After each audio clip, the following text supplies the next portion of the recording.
আপনি কি এখনও চাকরি পাননি? মাধ্যমিক পাশ করেছেন? বয়স কি ২১ থেকে ৪১ এর মধ্যে? তাহলে এই খবরটা আপনার জন্যই। পশ্চিমবঙ্গ সরকার নিয়েছে এক বড় সিদ্ধান্ত বেকার যুবক ও যুবতীদের জন্য। মাসে টাকা দেওয়ার ঘোষণা করল রাজ্য সরকার। এই নতুন প্রকল্পের নাম বাংলার যুবসাথী। এই প্রকল্পের মাধ্যমে যারা এখনও পর্যন্ত কোনো চাকরি পাননি তাদের আর্থিক সহায়তা দেবে সরকার। সবচেয়ে গুরুত্বপূর্ণ তথ্য, আগামী ১৫ই আগস্ট থেকে এই বেকার ভাতা দেওয়া শুরু হবে। প্রতি মাসে ১,৫০০ টাকা করে সরাসরি পাওয়া যাবে। এই টাকা দেওয়া হবে চাকরি না পাওয়া পর্যন্ত। রাজ্য সরকারের সিদ্ধান্ত অনুযায়ী সর্বাধিক ৫ বছর পর্যন্ত এই ভাতা মিলতে পারে। এবার জেনে নিই কারা এই ভাতা পাবেন। বয়স হতে হবে ২১ থেকে ৪১ বছরের মধ্যে। আবেদনকারীকে অবশ্যই মাধ্যমিক উত্তীর্ণ হতে হবে। বর্তমানে কোনো কর্মসংস্থান থাকা চলবে না।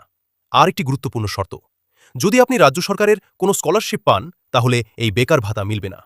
এই প্রকল্পের জন্য রাজ্য সরকার বরাদ্দ করেছে ৫,০০০ কোটি টাকা। এতেই বোঝা যায় প্রকল্পটি কতটা বড়। বেকার যুবকদের জন্য এটি নিঃসন্দেহে একটি বড় স্বস্তির খবর। আপনি যদি যোগ্য হন এই সুযোগ হাতছাড়া করবেন না। আরও এমন গুরুত্বপূর্ণ খবর পেতে চ্যানেলটি সাবস্ক্রাইব করুন। ধন্যবাদ।